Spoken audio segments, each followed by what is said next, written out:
Hello, my name is Yvonne McKenna and I work at Reach Child and Youth Development Society, and this is another video in the series I'm doing on going back to school. So we know that school is coming, and in whatever shape or form it is, and you may have decided what you or your parent may have decided what you're going to do or not, but whatever you've decided, it's probably a good idea to start preparing for back to school. And first, one of the things you can do is get your supplies ready. So that was always my favorite thing to do when I went back to school, is to look at my supplies from last year, go through them, see what I could still use, see what I needed for this year, and there may even be some supply lists on the school website that you could look at. But there might be some more supplies that we need this year. So things like some masks and maybe some hand sanitizers, things like that. So look and see what you can do. One of the things that we've done here at Reach is, for our masks, we have a little bag that has the clean masks in it, and then when we're done, we put it in the dirty ones, so that when we take them home, we know what's clean and what's dirty, and especially for those reusable masks. And maybe, carrying around something like this might be a bit big. So something like some wipes, or maybe even putting the hand sanitizer in some smaller bottles that you can take with you.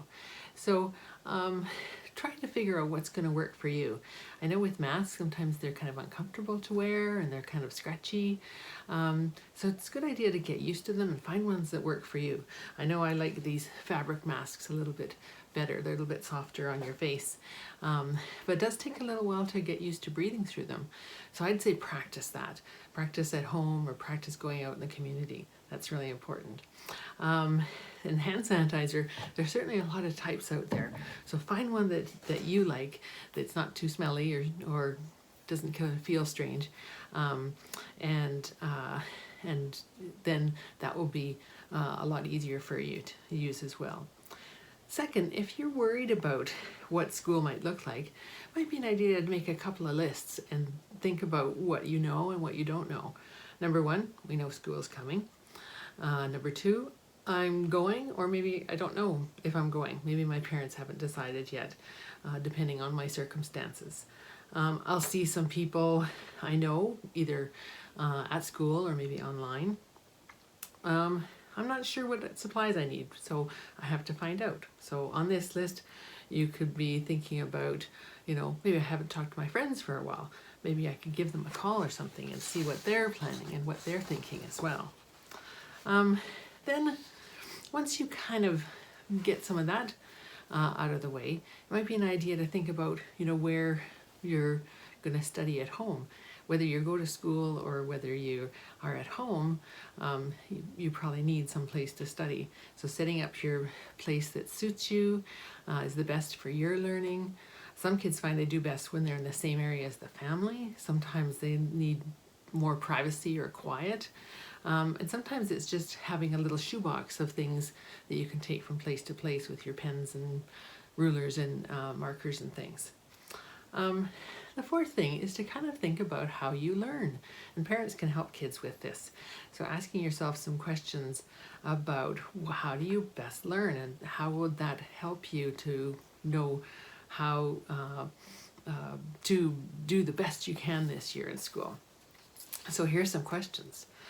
Do I like to read things or learn, or am I better at watching videos to learn? Sometimes people learn from reading a little bit better. We all have to read for when we're learning for school, but maybe you can find some good video sources as well.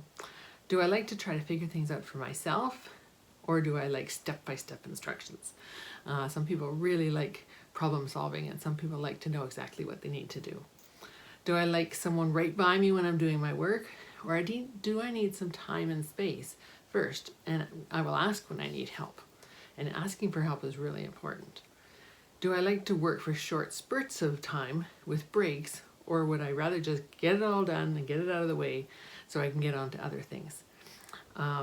Do I get distracted by things like noises or smells or video games or texts? If I do get distracted, how can I limit those distractions and get my work done? Do I like to work in groups, or do I do better on my own?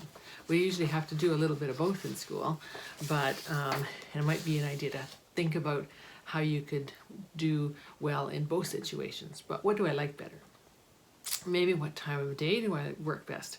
If you're going to school, you don't have much of a choice of that, or even if there's online learning, there's probably going to be some scheduled times. But when am I at my freshest? Like if I have to do work on my own, is it in the morning, the afternoon? When do I have a harder time focusing on my work?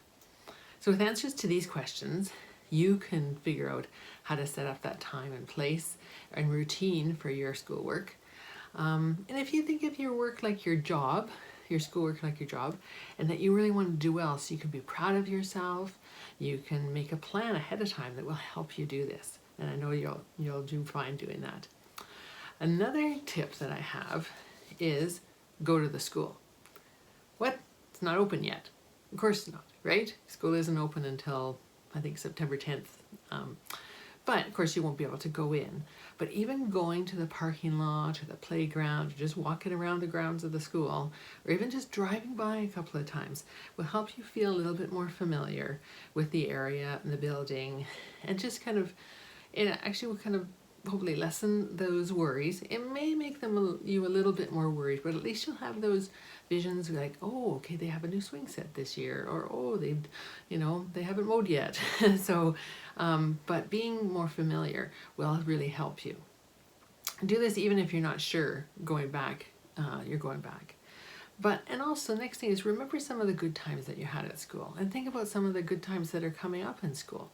School can be a lot of fun. School can be hard, but there can be lots of fun times too. And if you can, hang out at school a little bit, go to the playground, go for a walk around there, get a feel of what it will be like. That may help you to feel more adjusted to the idea of coming back. So the next part is kind of being honest with yourself. And parents, you can help kids with this. School is going to be different this year, and it might be uncomfortable or weird. Some of your school friends will be going back, and some of them will be there right away, or maybe not at all. Maybe they have a different plan. Some of the people at your school might get sick with COVID. If that happens, there might be some changes, like monitoring to see if you have COVID. That's kind of a scary thought, I know. But if that happens, there's a plan. The teachers in the school and have a plan.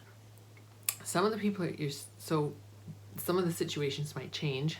We don't know about these until they come. And these changes, even the thoughts of the changes are really upsetting to us because we don't like change. But we don't know how these changes will affect us. And it's okay to feel sad or worried or anxious about these things. But we can be supportive to each other, and we'll get through this together.